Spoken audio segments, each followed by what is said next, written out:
Dear students, आज हम लोग क्लास 12 के first chapter relations and function पढ़ेंगे। इसका प्रीव्यू आपको 11th का एक वीडियो है, रिलेशन फंक्शन जो चैप्टर 2 है वहाँ पे, उससे आपको रिकैप करने में सुविधा मिलेगी, उसको भी आप वीडियो को देख सकते हैं।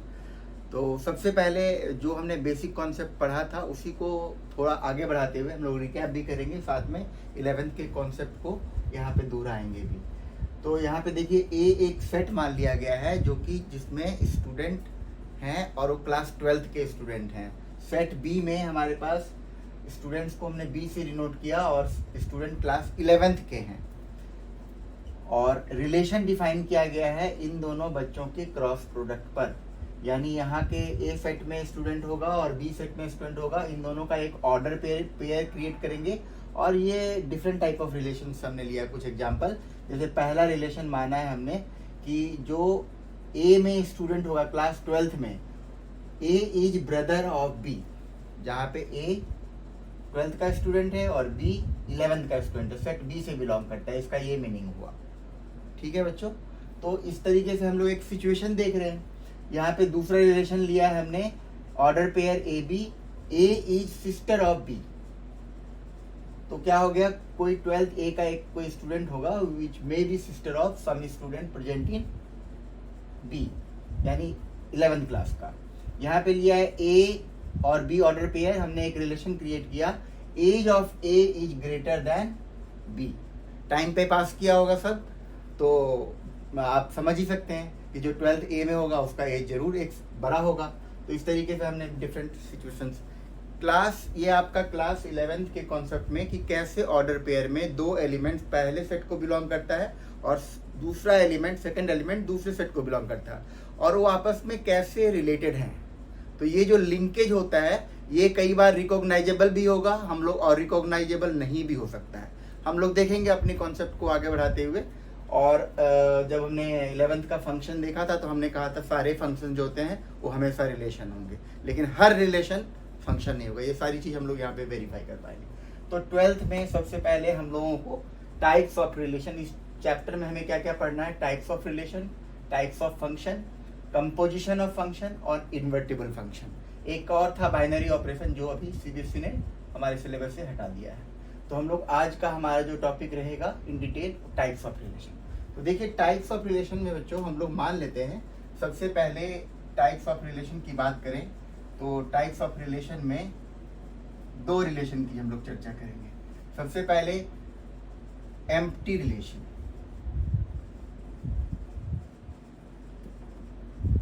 और दूसरा हम लोग बात करेंगे यूनिवर्सल रिलेशन।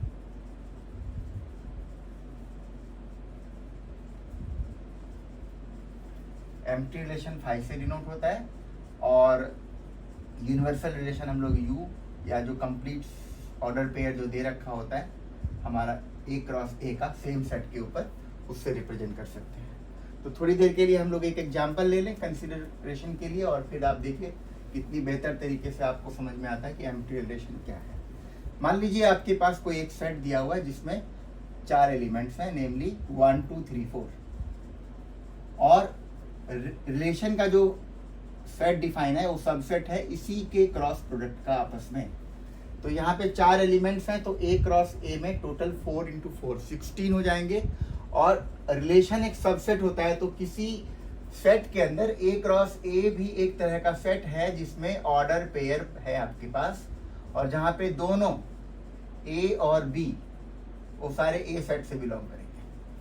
तो इस तरह का सिचुएशन है बच्चों। तो कितने इसके, जैसे मान लीजिए आपने 11th क्लास में पढ़ा था सेट्स वाले में कि आपके सेट में मान लीजिए आपके पास एक एलिमेंट है या 2 एलिमेंट है, तो इसके कितने नंबर ऑफ सबसेट्स की बात कर रहा हूं मैं, जितने सबसेट्स उतने रिलेशन। तो नंबर ऑफ सबसेट्स का क्या फॉर्मूला था, 2 की पावर n, तो यहाँ पे 2 एलिमेंट है, यानी इसमें टोटल 4। एक बार 5 याद करिए, एक बार 1 सिंगलटन सेट, एक बार 2 और एक बार 1 2। ये जो 1 2 है इसको हम लोग वही सेट से लिख सकते हैं। तो इस तरीके से ये हमारा सिंगल सेट पे एक सेट के ऊपर हमने बताया।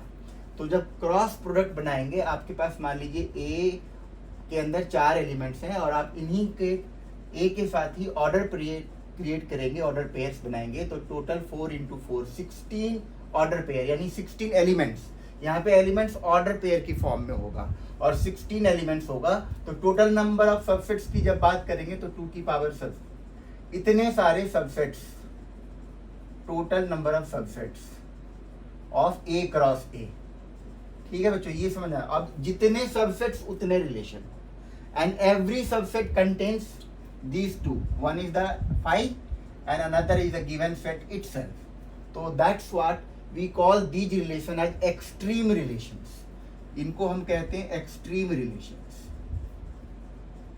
देखिए हमने दोनों एंड में लिखा हुआ है इसको, एक्सट्रीमिटीज हैं, ठीक है। और या इसको कहा जाता है trivial relation. Trivial relation means it is for every set. जब भी कोई हमारा रिलेशन होगा और वो सबसेट होगा किसी क्रॉस प्रोडक्ट का, कार्टेशियन प्रोडक्ट का, तो हमेशा ये दोनों अपने आप उसके सेट हो जाया करेंगे। अब हम लोग देखते हैं एम्प्टी रिलेशन क्या है और यूनिवर्सल किस सिचुएशन में ऐसा होता है। तो हमने यहाँ पे बच्चों एग्जाम्पल के लिए मान लिया है ये। अब देखिए ये जो सबसेट है ये एक रिलेशन है। रिलेशन को कैसे डिफाइन करते हैं, सारा चीज इसी के ऊपर है। तो मान लीजिए हम लोग यहाँ पे मान लेते हैं कि हमारे पास 2 एलिमेंट ऐसे हैं सच दैट कि इन दोनों को माइनस करें हम लोग तो 10 आ जाए फॉर ऑल ए और बी बिलोंगिंग टू ए। तो क्या बच्चों कोई भी आप क्या ऐसा सेट यहाँ से, कोई भी ऑर्डर पेयर क्या हम लोग यहाँ से जनरेट कर सकते हैं जिसमें उन दोनों का आप फर्स्ट को सेकंड से माइनस करें तो हमारा 10 आए। चलिए टू द मिनिमम देखते हैं। हमारा ए जो है 1 और बी मैक्सिमम 4 है, तो आप इन दोनों का माइनस करिएगा तो -3 आए, या 4 1 ले लेते हैं तो 3 मैक्सिमम आए। ये कभी पॉसिबल ही नहीं होगा। इसका मतलब इस रिलेशन में हमारे पास कोई ऑर्डर पेयर जनरेट नहीं हुआ। ऐसे रिलेशन को आप एम्प्टी रिलेशंस कह सकते हैं। अब जरा एक और सिचुएशन में एग्जांपल के तौर पे लेता हूं। मान लीजिए हमारे पास कोई स्कूल है जहां पे बच्चे जो हैं where A is a student of boys school। ये कोएड स्कूल नहीं है, यहाँ पे सारे बच्चे बॉयज हैं, ऐसा सिचुएशन स्कूल का। अब यहाँ पे हम लोग जब मान लीजिए यहाँ पे हम लोग A क्रॉस A करें और इसका रिलेशन डिफाइन करें कि इसके अंदर जो ऑर्डर पेयर एक आ रहा है हमारे पास, इसमें हम लोग कह रहे हैं कि A is sister of B for all A B belonging to A। जब भी कोई, तो ये देखिए यहाँ पे वो कह रहा है बॉयज स्कूल और यहाँ पे ये दे दिया है कि A is sister of B। Quite impossible. ये सारे एग्जाम्पल जो मैंने लिए आपके एनसीईआरटी के कंटेक्स्ट से लिया है, आप वहां पे दोबारा इन चीजों को रेफर कर सकते हैं। तो जब भी बच्चों ऐसा कोई सिचुएशन आए, रिलेशन इस तरीके से डिफाइन हो जिस सेट का हो सबसेट हो कार्टेशियन प्रोडक्ट का, लेकिन आप कोई ऑर्डर पेयर ही ना जनरेट कर पाए, वैसे सिचुएशन को हम लोग फाइल रिलेशंस कहेंगे, एम्प्टी रिलेशन कहेंगे, नल रिलेशन कहेंगे। जितने भी नाम आपने पढ़े हैं एम्प्टी सेट के, जो सारा रिलेशन मतलब हमें समझना है कि वो हमारा ये।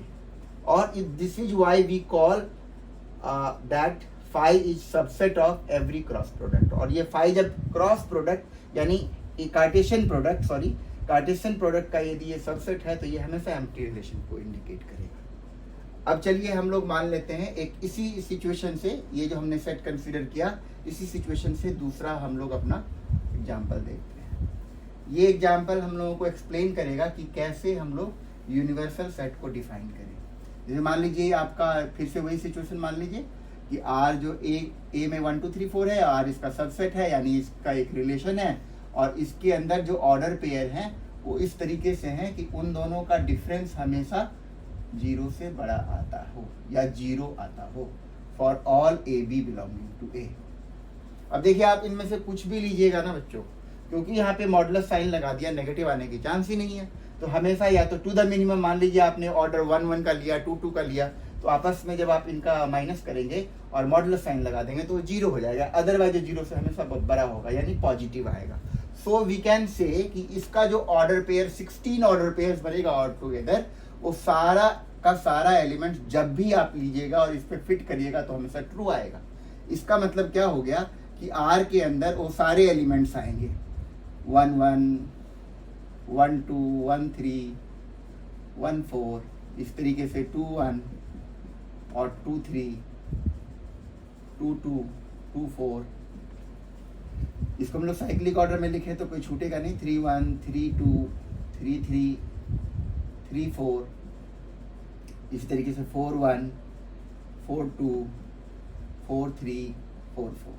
बच्चों देखिए इतने ही एलिमेंट्स जनरेट करेंगे क्रॉस प्रोडक्ट का, और ये जो सिचुएशन कहा है ये एग्जैक्टली इसमें सारे एलिमेंट्स लेना होगा, क्योंकि आप जब भी माइनस करेंगे आपस में एलिमेंट्स को और उसका मॉडुलस वैल्यू लेंगे तो हमेशा या तो 0 या 0 से बड़ा यानी पॉजिटिव। तो हमने कैसे डिफाइन किया रिलेशन को, ये बड़ा इंपॉर्टेंट है। तो इस तरह का जब सिचुएशन आए, जैसे मान लीजिए आपके पास ए एक है, यहाँ पे ये है A is the outcome on a dice, ठीक है, और ए क्रॉस ए ले लेते हैं और ये बताते हैं कि आर इसका एक सबसेट है, और आर को हम लोग डिफाइन करते हैं कि इसमें जो ऑर्डर पेयर बनेगा इसमें से इसका हम लोग इस तरीके से सिचुएशन डाल लें कि A plus B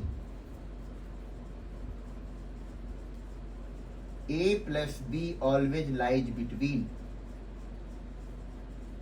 1 to 2 for all A B belonging to A। अब देखिए बच्चों, आपने इसका जो हम लोग प्रोबेबिलिटी में पढ़ते थे तो आपने आउटकम ऑर्डर पेयर, एक पॉइंट को 2 बार, एक डाइस को 2 बार उछाला तो आपने देखा था 36 ऑप्शंस होते हैं। लेकिन आप देखेंगे उस 36 ऑर्डर पेयर जो बनते हैं उसमें किसी का भी 1 1 सबसे स्मॉलेस्ट होगा, तो हमने 2 लिया, 2 के बराबर या 2 से बड़ा, लेकिन 12 से हमेशा छोटा। तो जिस भी ऑर्डर पेयर को आप ऐड करेंगे और इस कंडीशन के तहत वो सारे ऑर्डर पेयर लिखने होंगे जो ए क्रॉस ए में है।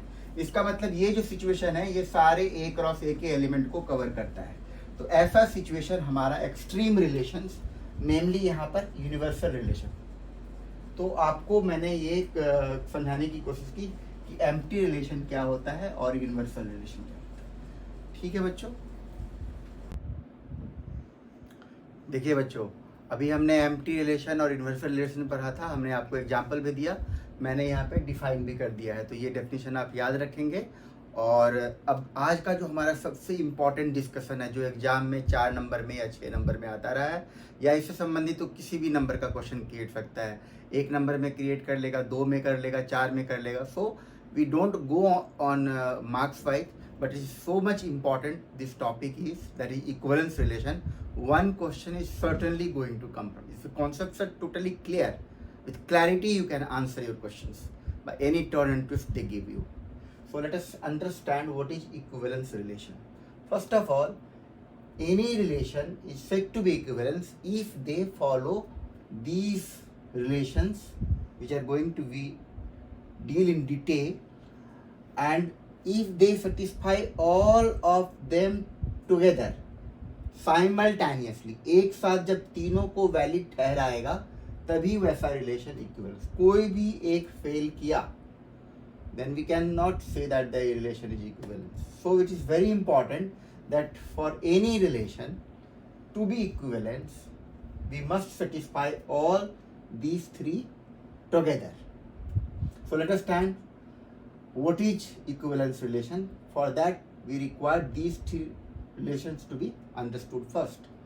So a relation R in a set A, आपको एक सेट A दिया होगा, आपको कह दिया गया कि relation R in set A, तो आप ये बात पहले से ही मान के चलिए कि जब भी आपको ऐसा सिचुएशन दिया, इसका मतलब वो कहना चाह रहा है कि A क्रॉस A का सबसेट है R। तब आप उसको कैसे बताएंगे कि वो रिफ्लेक्सिव है? तो कोई भी रिलेशन किसी सेट में A में रिफ्लेक्सिव तब कहलाएगा जब हम लोग बताएंगे if A comma A belong to the relation set for all A belonging to A, right? अब देखिए सिमेट्रिक कब कहलाएगा? Will take example to illustrate, don't bother about that. हम लोग सिमेट्रिक देखिए कैसे कहेंगे, if A comma B belongs to R implies that B comma A must be in the R, for all A B belonging to A. Third one, we say this, if they satisfy this, we'll explain, elaborate with certain examples. Now trying to understand which kind of relation is said to be transitive. For transitive, any relation in set, given set A, it is said to be transitive if A and B belongs to the relation set and B and C belongs to the relation set.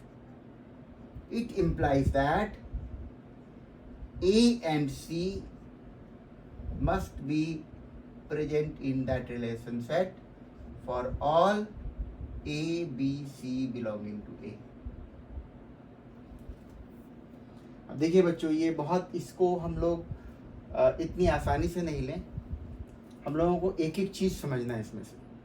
कैसे इसको हम लोग समझेंगे, इसका मैं एक illustration लेता हूँ, फिर मैं आपको बताता जाऊंगा. तो सबसे पहले देखिए, हम लोग मान लेते हैं थोड़ी देर के लिए कि सेट ए के अंदर हमारे पास 3 एलिमेंट हैं, नेमली 1, 2, 3.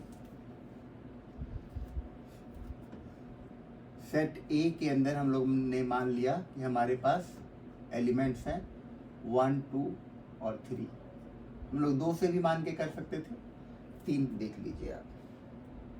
अब देखिए, हमारे पास एक रिलेशन लिखा हुआ है, इसका क्या मतलब हुआ, इसको हम लोग जरा समझने का प्रयास करेंगे. इसमें कह रहा है कि यहाँ से स्टार्ट करते हैं बच्चों, कि जो भी आप इसके ऊपर रिलेशन क्या है, कैसे डिफाइन करना है कि भाई रिलेशन एक सबसेट होगा A क्रॉस A. तो आपको ये समझना पड़ेगा कि A क्रॉस A में क्या क्या होंगे. 3 एलिमेंट्स हैं, टोटल 9 ऑर्डर पेयर बनेंगे. तो आप थोड़ी देर के लिए देख लीजिए कि A क्रॉस A जो है आपका किस तरह का सिचुएशन लेके आता है. तो इसमें सारे ऑर्डर पेयर 1, 1, 1, 2, 1, 3 साइक्लिक ऑर्डर में लिख रहे हैं. और इसी तरीके से 2, 1, 2, 2, 2, 3, फिर 3, 1, 3, 2 और 3, 3. ठीक है बच्चों. अब देखिए, आप इसमें ये सारे में आप कॉमा लगा लीजिए, ये सारे एलिमेंट्स की तरह कार्टेशियन प्रोडक्ट का ट्रीट होगा. So total all together we have 9 elements. So how many number of subsets, if we are trying to understand how many relations, because relation are subsets, तो number of subsets कितने होंगे.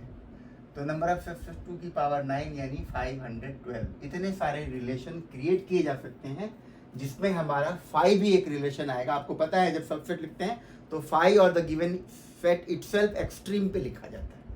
तो वो आपके extreme relations इसीलिए कहे गए. और यहाँ पे 2 की पावर 9 यानी टोटल 512 रिलेशंस बच्चों क्रिएट हो सकता है. आपसे कई बार पूछता है कि सेट ए में इतना है, तो टोटल नंबर ऑफ रिलेशंस कितने बनेंगे. उसमें से इक्विवेलेंस रिलेशन हम लोग कैसे छांटे. तो मान लीजिए थोड़ी देर के लिए हम लोग यहाँ पे एक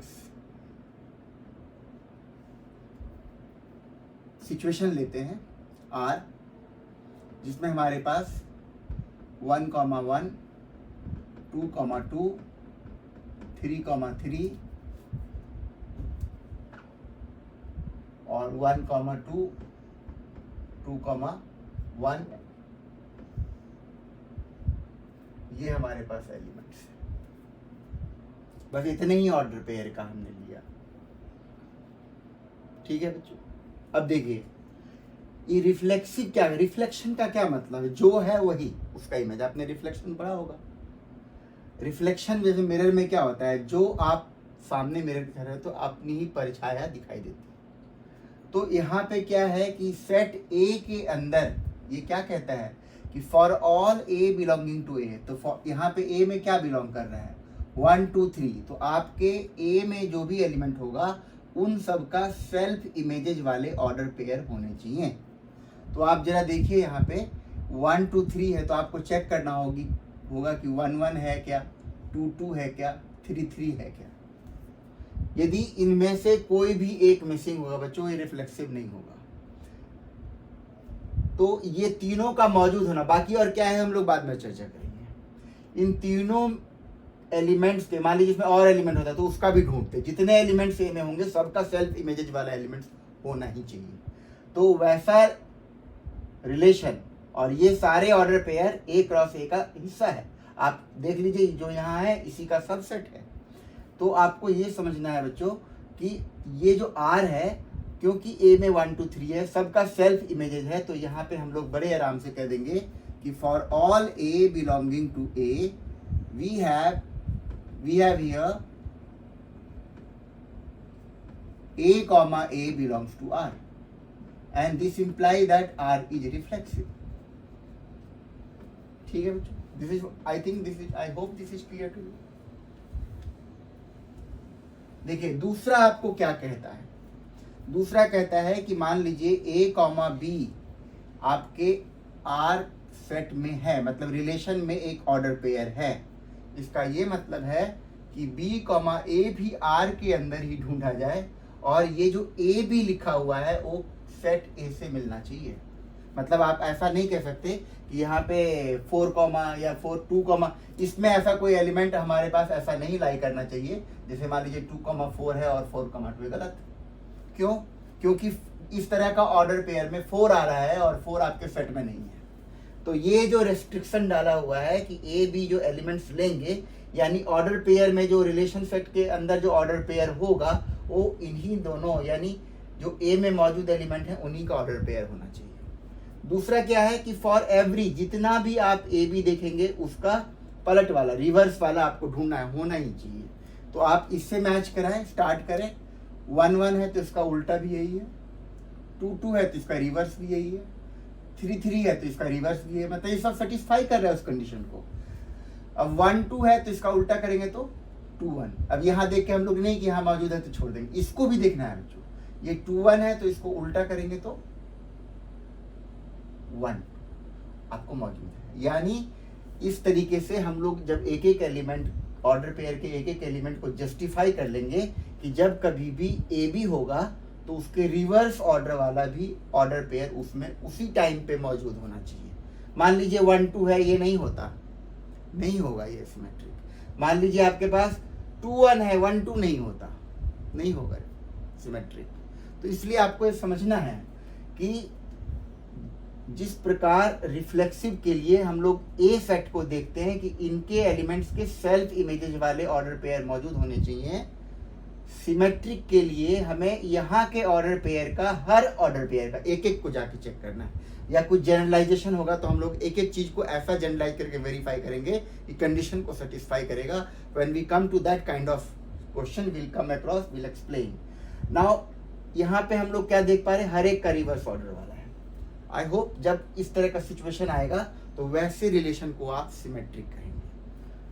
मेरे हिसाब से आपको क्लियर हो जाएगा। हम लोग जैसे जैसे इस चैप्टर में आगे बढ़ेंगे आपको बहुत सारे एग्जाम्पल्स मिलेंगे और इस तरीके से आप समझते जाएंगे। जितना बच्चों देखिए मैथ्स में जितना प्रैक्टिस करिएगा, जितना एक्सप्लोर करिएगा, अनंत है, जितना आपके कॉन्सेप्ट उतने दुरुस्त होते चले जाएंगे। अभी देखिए आप ट्रांजिटिव रिलेशन किसको कहते हैं। ट्रांजिटिव जो ये वर्ड है इसमें ट्रांजिशन है। ट्रांजिशन आपने क्या पढ़ा हुआ है, जैसे एक जगह से दूसरे जगह कैरी करना, लिंक करना। जैसे आपने रिले रेस में देखा होगा, जो बैटन होता है हम लोग एक दूसरे को पकड़ाते हैं तो वहाँ पे ट्रांजिशन फेज होता है।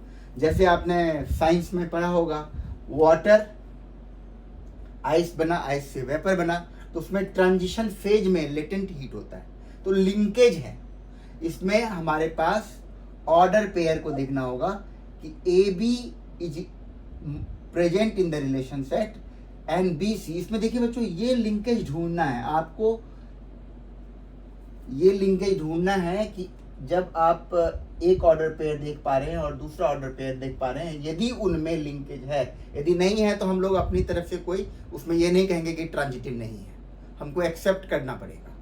हम लोग जब जब लेकिन ऐसा लिंकेज वाला कोई ऑर्डर पेयर मिलता है, लिंकेज कैसे ढूंढना है कि जो ऑर्डर पेयर आपने सेलेक्ट किया, क्या उसका सेकेंड एलिमेंट और मौजूद, ध्यान से सुनिए बच्चों, रिलेशन सेट में जितने ऑर्डर पेयर मौजूद हैं, क्या कोई ऐसा ऑर्डर पेयर है जिसमें फर्स्ट एलिमेंट वही एलिमेंट हो जो गिवन एलिमेंट में सेकेंड एलिमेंट हो। इस तरीके से ये ऑर्डर पेयर इसको लिंक करेगा, यानी ये ट्रांजिशन को सेट करेगा और रिजल्टेंट जो हमारा आएगा इसका फर्स्ट और इसका last, second.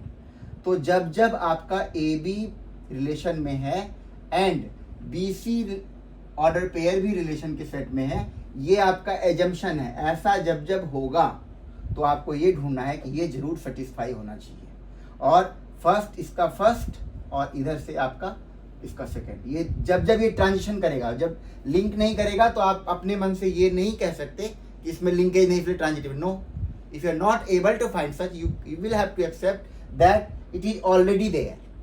So this concept is to be elaborated with certain examples will take over.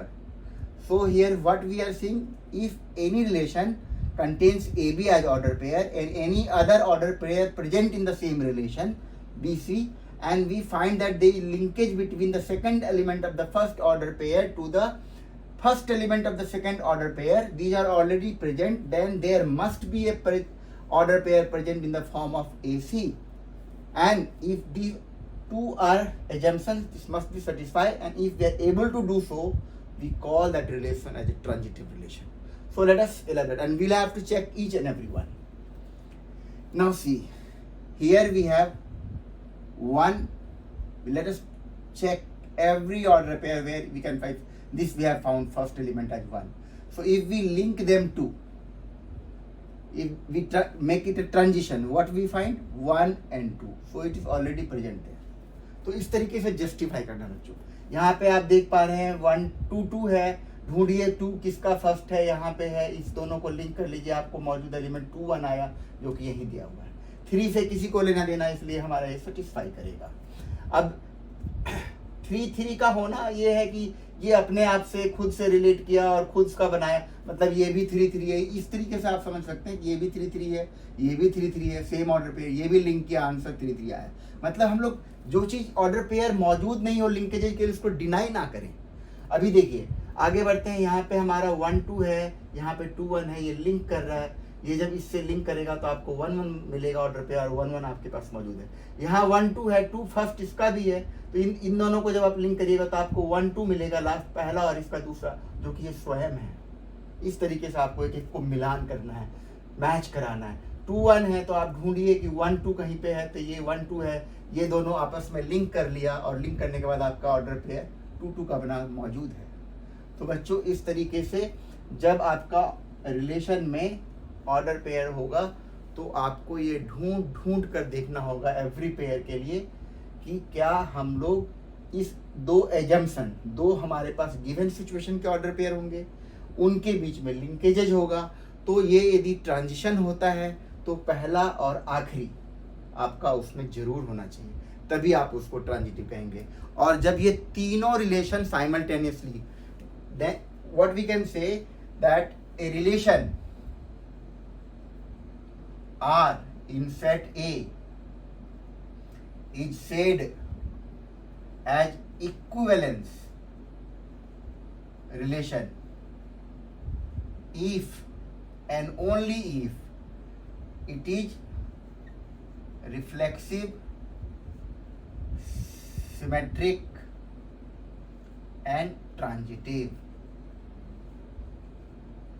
ठीक है बच्चों, हम लोग एग्जाम्पल्स लेंगे इसके, और आगे हम लोग समझने का प्रयास करेंगे कि कैसे हमारे डिफरेंट सिचुएशन हम लोग, मैंने आपको यहाँ पे डिस्क्रीट एग्जाम्पल दिया, ऑर्डर पेयर में आपको नंबर्स दिखाई दे रहे हैं। हम लोग ऐसे भी एग्जाम्पल लेंगे जो हमारे ज्योमेट्री बेस्ड होंगे, हमारे नंबर थ्योरी पे बेस्ड होंगे, और हम लोग ऐसे भी एग्जाम्पल लेंगे जिसको हम लोगों को जनरलाइज करना पड़ेगा। अपने आंसर में 1 2 नहीं होगा, लेकिन हम लोग उसको जस्टिफाई कर। देखिए बच्चों, किसी चीज़ को डिस्प्रूव करने के लिए एक काउंटर एग्जाम्पल काफ़ी है। मैंने रिपीटेडली कहा है, किसी को गलत साबित करना हो, आप एक एग्जाम्पल लो उसके कॉन्ट्राडिक्शन में और उसको गलत साबित कर दो, ठीक है। लेकिन हमारे पास कोई ऐसा सिचुएशन होगा जिसमें सारी चीज़ हमें जनरलाइजेशन समझाना है, तो हम लोगों को जनरलाइज करना। वहाँ पे यदि आप अपने नंबर लेकर के उस क्वेश्चन को करेंगे, यानी आपने एग्जाम्पल के तौर पे 1 2 3 या 1 2 ऑर्डर पेयर ले लिया, तो वो जस्टिफाइड नहीं होगा, क्योंकि वो केवल स्पेसिफिक उसी वैल्यूज के लिए सेटिस्फाइड दिखाई देगा। बाकी के लिए होगा या नहीं होगा ये प्रिज्यूम नहीं कर सकते। मैथ्स में जितना कहा जाए वही लॉजिकली सत्य है, उसके ना इधर उधर आपको नहीं जाना है। चलिए बच्चों, हम लोग एग्जाम्पल्स करते हैं और अपने इक्विवेलेंस के कॉन्सेप्ट को ज्योमेट्री के ऊपर और नंबर थ्योरी के ऊपर अच्छा कर लेंगे। देखिए सबसे पहले एग्जाम्पल 2 क्या कह रहा है इसमें कि हमारे पास टी जो है किसी प्लेन पे बनाए गए हर तरह के ट्रायंगल का सेट है, और इसी ट्रायंगल के सेट से हमें आर एक रिलेशन डिफाइन करना है जो कि ट्रायंगल्स के क्रॉस प्रोडक्ट, मतलब डिफरेंट टाइप ऑफ ट्रायंगल्स हैं उसमें से ले कैसे डिफाइन किया, आर कैसा रिलेशन मतलब सबसेट कैसा है। तो क्या है कोई भी दो ट्रायंगल जो जिनका ऑर्डर पेयर बनाया गया वो T1 is congruent to T2, दो ट्रायंगल आपस में कॉन्ग्रुएंट। अब बच्चों देखिए आपका बेसिक कॉन्सेप्ट बिल्कुल दुरुस्त होना चाहिए, पता होना चाहिए कि कॉन्ग्रुएंट ट्रायंगल किसको कहते हैं। तो कॉन्ग्रुएंट ट्रायंगल ऐसे ट्रायंगल हैं जो आपने छोटे क्लासेस में पढ़ा होगा, आपने पढ़ा होगा SSS क्राइटेरियन फुलफिल करे, SAS करे, ASA करे और आप RHS करे, ये सारा आपको देते। तो ट्रायंगल को कॉन्ग्रुएंट उसी को कहते हैं जो true copy, exactly same, coincident, मतलब वो उसका मतलब कॉपी पेस्ट जब आप करते हैं किसी चीज को तो आप उसको एज इट इज वहां से कट किया पेस्ट कर दिया तो वो एक दूसरे के कॉन्ग्रुएंटशिप, इक्वल इन एवरी रिस्पेक्ट। तो पहले ये बात समझना, बेसिक कॉन्सेप्ट बिल्कुल क्लैरिटी से होनी चाहिए। तो चलिए सबसे पहले हम लोगों को ये बताना है यहाँ पे कि क्या ये सेट हमारा इक्विवेलेंस है, ये हमें चेक करना है। तो हम लोग ऐसा करते हैं कि ट्रायंगल बनाते हैं, कोशिश करूंगा कि आपको ये कॉन्ग्रुएंट नजर आए। ये आपके पास मान लीजिए ये हमने 3 ट्रायंगल बनाया, ये हमारा ट्रायंगल 1, ये हमारा ट्रायंगल 2 और ये हमारा ट्रायंगल 3। देखिए ज्योमेट्रिकल है, आपको ज्योमेट्रिकल फिगर से बड़े आराम से समझ में आएगा। सबसे पहले हम लोगों को रिफ्लेक्सिव बताना है, रिफ्लेक्सिव। तो रिफ्लेक्सिव में क्या बताएंगे आप कि कोई सा भी जो ट्रायंगल लेंगे, सपोज करने आपने कोई सा भी सेट ऑफ ट्रायंगल में से कोई TI एक ट्रायंगल ले लिया, या फॉर द टाइम बिंग हम लोग मान लेते हैं कोई भी ट्रायंगल लिया तो खुद का ट्रायंगल अपने आप से कॉन्ग्रुएंट जरूर होगा। तो T1, T1 belongs to R for all TI belonging to set of triangles. Triangle के सेट से कोई सा भी एक उठाएंगे, कोई एक उठा लेंगे तो अपने आप से जरूर कॉन्ग्रुएंट होगा। इसका मतलब R इज रिफ्लेक्सिव, बस आपको ये लिखना है। अब मान लीजिए आपको प्रूफ करना है सिमेट्रिक। सिमेट्रिक में हमने क्या बताया था कि AB बिलोंग्स टू R। मान लेते हैं आप कि T1 और T2 दो ट्रायंगल्स हैं जो R में बिलोंग करते हैं। इसका क्या मतलब हुआ कि आपको पहले से ही गिवन है कि T1 कॉन्ग्रुएंट है T2 के, ये दोनों ट्रायंगल एक दूसरे के कॉन्ग्रुएंट है दिया हुआ है। तो क्या हम लोग उल्टा भी कह सकते हैं, जब ये इसके कॉन्ग्रुएंट है इसका मतलब कॉन्ग्रुएंसी, अब हमने ट्रायंगल को इधर से बता देंगे कि T2 T1 भी एक दूसरे से कॉन्ग्रुएंट होगा, ठीक है, क्योंकि इसके ऑर्डर को यदि आप चेंज करिएगा तो ये क्या आ जाएगा कि T2 is congruent to T1। If a triangle T1 is congruent to T2 we can also say that triangle T2 is congruent to T1। so we can say that T2 comma T1 will also be in the same relation set. So here we can say R is symmetric.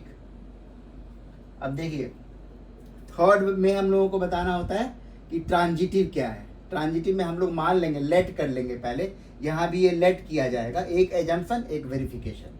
यहाँ पे late किया जाएगा कि T1 T2 belongs to R and T2 T3 belongs to R। ये हमारा दोनों assumption. Assumption का क्या मतलब हो गया कि ये हमें दिया हुआ है कि ये इसके कॉन्ग्रुएंट है, और साथ में ये भी बताया कि T2 is congruent to T3, जैसे ये भी इसके कॉन्ग्रुएंट है।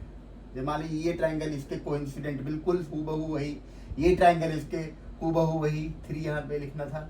अब देखिए तो जब ये इसके कॉन्ग्रुएंट है, ये इसके कॉन्ग्रुएंट है, तो ये इसके भी कॉन्ग्रुएंट है। जस्ट लाइक ऐसी सिचुएशन होगी बच्चों कि A is equal to B और B is equal to C, तो आप बड़े आराम से कह सकते हैं कि A is equal to C। ऐसा सिचुएशन है बच्चों। तो इस तरीके से यदि एक ट्रायंगल दूसरे के कॉन्ग्रुएंट है, दूसरा ट्रायंगल तीसरे के कॉन्ग्रुएंट है, ये यहाँ पे ये मतलब हुआ। तो इन दोनों से हम लोग ये निष्कर्ष पे पहुंच सकते हैं कि T1 is congruent to T2 T3, और हम लोग ये बता देंगे कि जब जब ये आएगा तो T1 T3 belongs to R। इस तरीके से आपका ये पता चल गया कि R इज ट्रांजिटिव। लास्ट में हम लोग एक लाइन लिखेंगे, वही पंच लाइन जो बताया कि since R is reflexive, symmetric and transitive, hence it is an equivalence relation. तो ये बच्चों आई होप कि आपको क्लियर हो गया होगा। अब हम लोग देखते हैं एग्जाम्पल नंबर 3 कितना आसान है और कैसे प्रूफ करेंगे कि सिमेट्रिक तो हो सकता है लेकिन ये हमारा रिफ्लेक्सिव भी नहीं होगा, ट्रांजिटिव भी नहीं होगा।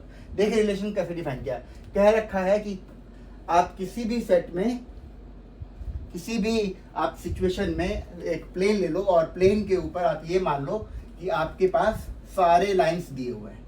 उन लाइन में से हम लोग ऑर्डर पेयर 2 लाइनों का इस तरीके से बना रहे हैं जो रिलेशन के लिए वैलिड है, और वो रिलेशन क्या कहता है कि R is subset of all the lines present in a plane and defined as 2 lines L1 L2, L1 is perpendicular to L2। तो चलिए बच्चों हम लोग देखते हैं, ये हमारा लाइन है, ये भी हमारा लाइन है, ये हमारा L1 है और ये हमारा L2 है, ये हमारे सेट में है और इन दोनों के बीच में 90 डिग्री है। ठीक है, अब देखिए, अब हम लोग ये बताने रिफ्लेक्सिव के लिए क्या होना चाहिए। रिफ्लेक्सिव के लिए होना चाहिए कि जो हमारे पास L1 और L1 ये हमें बिलोंग करना चाहिए, लेकिन कोई भी लाइन आपस में खुद से परपेंडिकुलर नहीं होगा। खुद से पैरेलल तो हो सकता है, लेकिन खुद से ये अपने आप से परपेंडिकुलर कभी नहीं होगा। सो वी कैन से, ये हम लोग ऐसे बताएं, since L1 cannot be perpendicular, काट देंगे परपेंडिकुलर का साइन लगा करके, L1 is not perpendicular to L1 itself. ठीक है बच्चों, तो ये ध्यान रखना कैसे वेरीफाई करेंगे। तो बता देंगे कि R इज नॉट रिफ्लेक्सिव। फिर से देख लीजिए बच्चों, इसने सेट बनाया है रिलेशन का कि 2 लाइन ऐसे लेना है कि ये आपका क्राइटेरिया को फुलफिल करे। एक लाइन दूसरे लाइन के साथ L1 is perpendicular to L2। Reflexive के लिए सेल्फ इमेजेस वाले, यदि आपने L1 लिया तो L1 का ऑर्डर पेयर यानी L1 खुद से परपेंडिकुलर होगा। तो कोई भी लाइन अपने आप से परपेंडिकुलर नहीं होता, तो ये आप कह देंगे कि ये हमारा सही नहीं है। अब आ जाइए सिमेट्रिक का चेक करते हैं। सिमेट्रिक में हम लोग क्या देखते हैं कि मान लीजिए आपके पास L1 और L2 ये गिवन है, इफ ये R को बिलोंग करता है, यानी इस सिचुएशन से ये पता चला बच्चों हमें कि L1 परपेंडिकुलर टू L2, मैंने बनाया भी वही है। तो L1 जब L2 के परपेंडिकुलर होगा तो आप बड़े आराम से कह सकते हैं कि L2 भी L1 के परपेंडिकुलर होगा। इस तरीके से ऑर्डर पेयर अब L2 का L1 बनेगा और ये R को जरूर बिलोंग करेगा। देख पा रहे बच्चों, हमने शुरू किया था L1 L2, ये गिवन सिचुएशन लेके चला था, तो L1 परपेंडिकुलर टू L2। अब हमने कह दिया L2 दिखाई भी दे रहा है कि जब ये इसके परपेंडिकुलर है तो ये भी इसके परपेंडिकुलर होगा, 90 डिग्री होगा इसके दोनों के बीच में। तो जब इस तरह से ऑर्डर बदला तो ऑर्डर ऑफ पेयर भी बदल जाएगा। इसका मतलब ये हमारा सिमेट्रिक है, देयरफॉर R इज सिमेट्रिक। अब देखिए बच्चों, हम लोग ट्रांजिटिव प्रूफ करने की कोशिश करेंगे। ट्रांजिटिव लेने के लिए हमारे पास क्या सिचुएशन लेना होगा, इसमें देख लीजिए, हम लोग कहेंगे कि if L1 L2 is perpendicular belongs to R and L2 L3 belongs to R, ये दोनों ट्रू लेना है बच्चों। ये ऐसा हमें लेना है कि जैसे मान लीजिए ये आपका L1 L2 के परपेंडिकुलर है और आप एक L3 लेंगे जो L2 के परपेंडिकुलर हो। ठीक है, देखिए ऐसे ही बनेगा, ये परपेंडिकुलर है और L2 L3 आपस में परपेंडिकुलर है। तो आप बहुत अच्छे से विजुअलाइज कर पा रहे हैं कि L1 is perpendicular to L2 और L2 is perpendicular to L3। ये दोनों एजम्पशन है, एजम्पशन हमारा हमेशा ट्रू होना चाहिए, रिजल्ट जो भी आए। बट हम लोग बता रहे हैं सिचुएशन को देख करके कि L1 is not perpendicular to L3, rather they are parallel, ये तो आपस में पैरेलल है। तो हम लोग बता देंगे देयरफॉर R, इसमें बताएंगे this implies that L1 L3 हमारा R सेट को नहीं बिलोंग करता है। देखिए बच्चों, ये L1 L2 और यहाँ पे L2 L3 ये दोनों लिंक कर रहा था ऑर्डर पेयर को, तो हमारा फाइनल रिजल्ट L1 L3 भी आ जाता R में, यानी L1 परपेंडिकुलर जाता है L3 से, जो कि हो नहीं रहा, इसलिए ये ट्रांजिटिव नहीं है। बच्चों यही समझ लीजिए, आपके बुक में ही एक एक्सरसाइज में क्वेश्चन है जिसमें यही चीज पैरेलल के लिए दे दिया है, सेम क्वेश्चन। ठीक है, तो पैरेलल वाले सिचुएशन में आपको इक्विवेलेंस हो जाएगा। मान लीजिए ये आपका L1 है, ये आपका L2 है और ये आपका L3 है। यदि यही परपेंडिकुलर की जगह पे पैरेलल दिया होता, 14 क्वेश्चन यही है बच्चों। तो आप एक्सरसाइज के 14 क्वेश्चन को बड़े आराम से यही समझ लीजिए। इसी कंटेक्स्ट में हम लोग लेके चलते हैं, जब हर लाइन अपने आप से पैरेलल कहलाएगा। कोइंसिडेंट लाइन अपने आप पे बना हुआ, इन्फिनिटली मेनी सोल्यूशन का केस याद करिए 10th क्लास, 2 लाइनें होती थी लेकिन लाइन एक ही बनता था। तो same line, so L1 is parallel to L1। यदि ये सिचुएशन आए यानी L1 L1 belongs to R। ये क्वेश्चन नंबर मैं यहाँ पे लिख देता हूँ 14 का एक्सरसाइज, 1.1 का। ठीक है बच्चों, ज्योमेट्रिकल कॉन्सेप्ट में मैं आपको बता देता हूँ। दूसरा क्या है, L1 L2 के पैरेलल है तो L2 भी L1 के पैरेलल होगा, यानी ये सिमेट्रिक भी हो जाएगा। L3 का सिचुएशन देखिए, L1 L2 के पैरेलल है, L2 L3 के पैरेलल है तो L1 भी L3 के पैरेलल होगा। इसका मतलब ये तीनों क्राइटेरिया को सेटिस्फाई करेगा और आप बड़े आराम से कह सकते हैं कि जब भी दो कोई भी लाइन का प्लेन के अंदर डिफरेंट लाइंस बने हुए हों और हम लोग एक रिलेशन इस तरीके से लाइन के सबसेट का बनाएं कि दो लाइनें आपस में पैरेलल हों तो हमेशा इक्विवेलेंस आएगा। ठीक है बच्चों, और हम लोग अभी इसी कॉन्टेक्स्ट में जो अभी हमने पहले देखा, जो जिसमें आपके पास कॉन्ग्रुएंट था, सिमिलरिटी के लिए भी हम लोग देख सकते हैं बच्चों। मान लीजिए आपके पास 3 ट्रायंगल है, देखिए कंप्यूटर की भाषा में बात करेंगे बच्चों तो हम लोग बताएंगे कि जिस तरीके से 2 ट्रायंगल कॉपी कर, मतलब एक को कॉपी करके दूसरी जगह पेस्ट किया, कंप्यूटर में आमतौर पे करते हैं कॉपी पेस्ट, बहुत यूज टू है बच्चे, इंटरनेट से कुछ निकाला पेस्ट कर दिया, प्रोजेक्ट बन गया। तो देखिए कॉपी पेस्ट की सिचुएशन में क्या होता है, कॉपी किया किसी को, आपने कुछ चेंज नहीं किया, हूबहू वही कॉन्ग्रुएंट होता है। सिमिलर का एग्जांपल आप कंप्यूटर समझिए, किसी चीज को उठाया उसको जूम कर दिया, इसको उठाया ऐसे ही रखा जूम कर दिया, बढ़ा दिया, रेशियो, साइड का रेशियो बराबर होता है। तो ऐसे सिचुएशन में हम लोग मान लीजिए हमारे पास कोई रिलेशन है, ट्रायंगल के ऊपर है, ये आपका क्वेश्चन नंबर जस्ट इससे पहले वाला देख लीजिएगा, बुक का ही एक्सरसाइज का है 1.1 का, आई होप क्वेश्चन नंबर ये आपका 13 या 12 होगा, चेक कर लीजिएगा ये। तो ये आपका दिया हुआ है और डिफाइन कैसे किया कि भाई आप जब भी 2 ट्रायंगल लोगे तो ये दोनों ट्रायंगल आपस में सिमिलर हैं, दिस इज सिमिलर। ठीक है, सिमिलर का सिंबल लगाया, तो जब कोई ट्रायंगल लेंगे तो अपने आप से सिमिलर जरूर हो जाएगा। ठीक है, उसके ऊपर लाई कर रहा है, क्योंकि every congruent triangles are always similar, all similar triangles are not congruent but all congruent triangles are always similar. तो ये हो जाएगा रिफ्लेक्सिव, आप बड़े आराम से बता सकते हैं कि T1, T1 belongs to R, क्योंकि सिमिलर की कंडीशन T1, T2, यदि 2 ट्रायंगल आपस में सिमिलर हैं तो आप ये भी कह सकते हैं T2, T1 will be similar. ठीक है, अब 3 का सिचुएशन लेते हैं, T1, T2 और T2, T3। ये देखिए बच्चों, ये भी R को बिलोंग करता है, मतलब ये भी आपस में सिमिलर है, मैंने लिया है इस सिचुएशन को, ये इसके सिमिलर है, ये इसके सिमिलर है, ये भी सिमिलर होगा। इस तरीके से इक्विवेलेंस तो प्रूफ हो जाएगा। लेकिन सिमिलरिटी के केस में उसने बहुत अच्छे से पूछा है कि मान लीजिए कि आपके पास 2 ट्रायंगल हैं, यहाँ पे दे दिया है 3, ये 4, ये 5, और एक इसी सिचुएशन का बड़ा ट्रायंगल ले लिया, इसने ले लिया 6, 8 और 10, और एक और सिचुएशन लिया बच्चों, देखिए ध्यान से देखिए, फिगर बना लेंगे तो आपका आधा प्रॉब्लम यही सॉल्व हो गया। ये है 5 और ये है 12 और ये 13, कह रहा है कि तीनों राइट ट्रायंगल है। ठीक है, ये आपका T1 है, ये आपका T2 है और ये कह रहा है T3।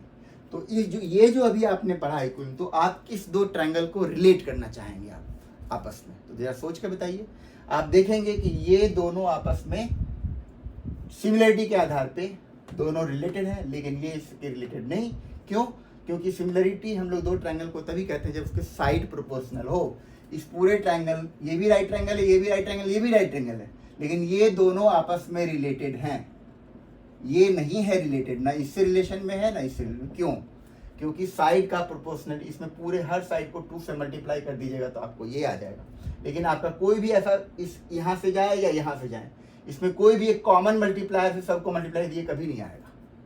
तो so what we can say that all right triangles are not similar. तो बच्चों बहुत सारे सिचुएशंस हैं, ज्योमेट्रिकल कॉन्सेप्ट, आप अपने कॉन्सेप्ट को, इक्विवेलेंस को कैसे उस संदर्भ में देखते हैं, इसको ध्यान में रखते हुए आज का वीडियो मैं यहीं समाप्त करता हूं। और मैं अगला एक्सरसाइज पूरे डिटेल में लूंगा, एक एक क्वेश्चन देखूंगा, जो आपके मतलब जो भी डाउट्स हो आप पहले मुझे व्हाट्सएप कर दें कि सर मुझे इस एक्सरसाइज का ये क्वेश्चन अगली वीडियो में। और ये तभी हो पाएगा जब मैं ये वीडियो डालूं और अगला वीडियो बनाने से पहले, यानी अगला वीडियो मान लीजिए मैं कल बनाता हूँ या परसों बनाता हूँ, तो आपकी जिम्मेदारी बनती है कि ये वीडियो पहले आप देख लीजिए। आप कमिंग एक्सरसाइज 1.1 के एक्सरसाइज में आपको कोई भी डाउट है, कुछ भी डाउट है, वैसे मैं अपनी तरफ से जो बोर्ड में पूछे जाते हैं वो जरूर बताऊंगा, लेकिन आपके हर बच्चे का अपना अपना इंडिविजुअल कॉन्सेप्ट और परसेप्शन होता है, तो आप उसे समझिए, पहले से थोड़ा पढ़ के आएंगे तो आपको ज़्यादा अच्छा लगेगा, आप अपने डाउट्स भी क्लियर कर पाएंगे। आज के लिए इतना ही, लाइक करिए, सब्सक्राइब करिए, शेयर करिए, थैंक यू।